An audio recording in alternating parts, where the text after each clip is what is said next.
My father, who was, as I just described, an ex-Catholic, was also a deeply spiritual man, although he couldn't identify himself that way because of his, reaction to his early upbringing.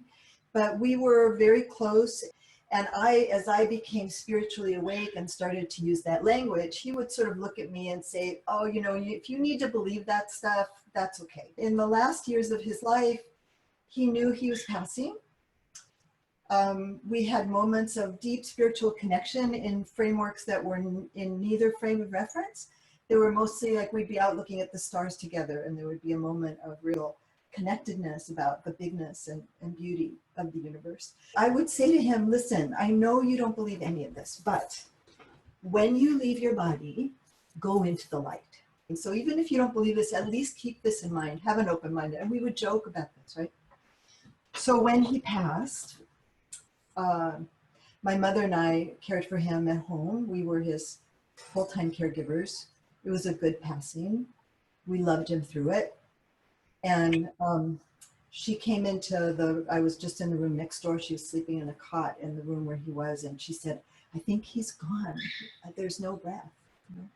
So I walked in and he was not in his body anymore.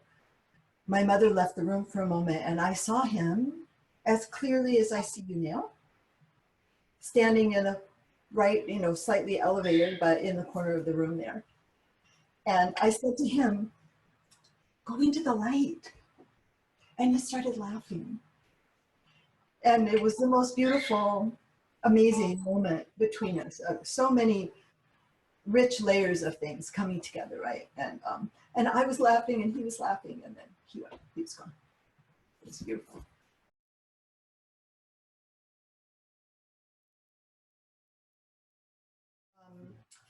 He appeared to me in meditation about 6 months after his passing. It's the first time I had contact with him on the other side.